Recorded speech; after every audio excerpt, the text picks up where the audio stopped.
Hello दोस्तों। आज हम लुसेंट हिस्ट्री में पढ़ेंगे इस्लाम धर्म और साथ ही इसके साथ पढ़ेंगे ईसाई धर्म। इन दोनों धर्म से कौन कौन सा क्वेश्चंस आपके एग्जाम में पूछा जाता है उसको मैं आपको बताऊंगा। तो चलिए स्टार्ट करते हैं। इस्लाम धर्म में सबसे पहले आपको याद रखना है कि इस्लाम धर्म के संस्थापक कौन थे। तो याद रखना है इस्लाम धर्म के जो संस्थापक थे उनका नाम था हजरत मोहम्मद साहब। ठीक है। उसके बाद आपको याद रखना है कि हजरत मोहम्मद का जन्म कब हुआ था। तो याद रखना है इनका जो जन्म हुआ था वो हुआ था 570 ईस्वी में हुआ था। और कहाँ पे हुआ था ये इंपॉर्टेंट है आपके लिए, मक्का में हुआ था। ठीक है, हजरत मोहम्मद का जन्म कहाँ पे हुआ था, मक्का में हुआ था। नेक्स्ट पॉइंट आपको याद रखना है कि हजरत मोहम्मद के पिता का क्या नाम था। तो अब्दुल्ला और इनकी माता का नाम पूछा जाए तो अमीना। ठीक है, पिता का नाम अब्दुल्ला और माता का नाम अमीना। चलिए नेक्स्ट आपको क्या याद रखना है, नेक्स्ट आपको याद रखना है कि हजरत मोहम्मद को ज्ञान की प्राप्ति कब हुई थी।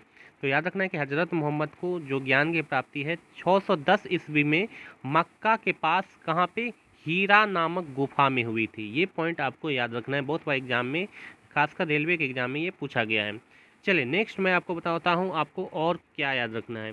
नेक्स्ट याद रखना है कि जो हजरत मोहम्मद थे उन्होंने 622 ईस्वी में, ठीक है, मक्का से मदीना की यात्रा की थी।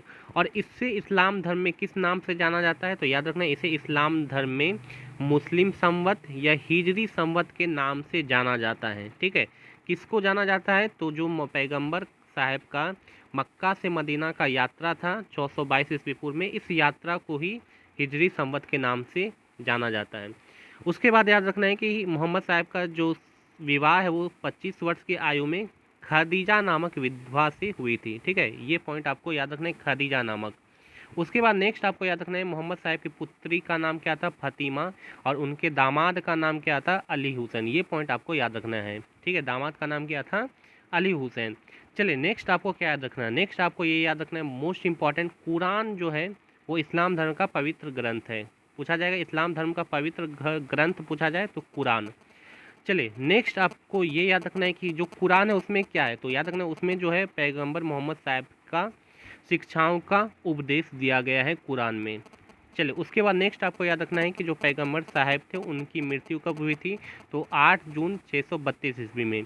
बस आपको याद रखना है कि ये आपको ईस्वी याद रखना है 632 ईस्वी में, और कहाँ पे दफनाया गया था ये पॉइंट आपको याद रखना है, मदीना में। चलिए नेक्स्ट पॉइंट आपको क्या याद रखना है, नेक्स्ट आपको जो याद रखना है वो है आपको ये वाला, हाँ, पैगंबर मोहम्मद के उत्तराधिकारी क्या कहलाए। तो खलीफा। याद रखना है पैगंबर मोहम्मद के जो उत्तराधिकारी हुए वो खलीफा कहलाए। और इसके साथ ही जस्ट ये पॉइंट भी आपको याद रखना है क्योंकि बहुत बार एग्जाम में पूछा गया है कि जो खलीफा पद था वो कब तक रहा, 1924 ईस्वी तक। याद रखना है 1924 ईस्वी तक खलीफा पद का अस्तित्व रहा। इसके बाद जो है क्या हुआ, खलीफा पद को समाप्त कर दिया गया। किसने समाप्त किया ये भी आपको याद रखना है। तो 1924 ईस्वी में तुर्की के एक शासक थे जिनका नाम था मुस्तफ़ा कमाल पाशा। मुस्तफ़ा कमाल पाशा ने खलीफा पद को क्या किया, समाप्त कर दिया। ये पॉइंट आपको याद रखना है, मुस्तफ़ा कमाल पाशा। ठीक है, उसके बाद क्या आपको याद रखना है, उसके बाद याद रखना है कि पैगंबर साहब का जो जीवन चरित्र है सर्वप्रथम किसने किया था। तो इब्न इसाक ने किया था। ठीक है, उनकी जीवनी सबसे पहले किसने लिखी थी, इब्न इसाक ने। और नेक्स्ट आपको याद रखना है कि जो ईद मनाया जाता है वो क्यों मनाया जाता है। तो वो पैगंबर मोहम्मद साहब के जन्मदिन के उत्सव पर मनाया जाता है। चलिए नेक्स्ट आप ईसाई धर्म में देखते हैं क्या क्या क्वेश्चंस आपको याद रखना है। तो याद रखना है कि मुस्लिम धर्म में बस आपको इतना ही क्वेश्चंस याद रखना है, इतना ही क्वेश्चंस आपके एग्जाम में पूछा जाता है। ईसाई धर्म में चलिए देखते हैं क्या क्या क्वेश्चंस आपको याद रखना है, इससे थोड़ा ज़्यादा क्वेश्चंस आपके एग्जाम में आता है। तो ईसाई धर्म में आपको याद रखना है कि ईसाई धर्म का संस्थापक कौन था। तो ईसा मसीह। ईसाई धर्म का प्रमुख ग्रंथ पूछा जाए तो बाइबिल। ठीक है, ये 2 पॉइंट याद हो गया। उसके बाद पूछा जाएगा ईसा मसीह का जो जन्म था वो कहाँ पे हुआ था। उनका जन्म जो था वो जेरूशलेम के निकट कहाँ पे, बेथलेहम नामक स्थान पे हुआ था। ये पॉइंट आपको याद रखना है, जन्म कहाँ पे हुआ था, बेथलेहम में हुआ था। और आपको पता है कि जो क्रिसमस है वो क्यों मनाया जाता है, ईसा के जन्म दिवस के उत्सव पर जो है क्रिसमस मनाया जाता है। चलिए नेक्स्ट आपको क्या याद रखना है, नेक्स्ट आपको याद रखना है ईसा मसीह के माता का नाम क्या था, मैरी। ठीक है, और पिता का नाम पूछा जाए तो जोसेफ। ये पॉइंट आपको याद रखना है। नेक्स्ट जो आपको याद रखना है, ईसा मसीह के प्रथम 2 शिष्य कौन थे। तो एंड्रूस एम पीटर, ये 2 शिष्य थे ईसा मसीह के प्रथम 2 शिष्य। उसके बाद आपसे ये क्वेश्चन पूछा जाएगा कि ईसा मसीह को सूली पर किसने चढ़ाया था? तो एक रोमन गवर्नर थे पोंटियस। पोंटियस ने ईसा मसीह को सूली पर चढ़ाया था।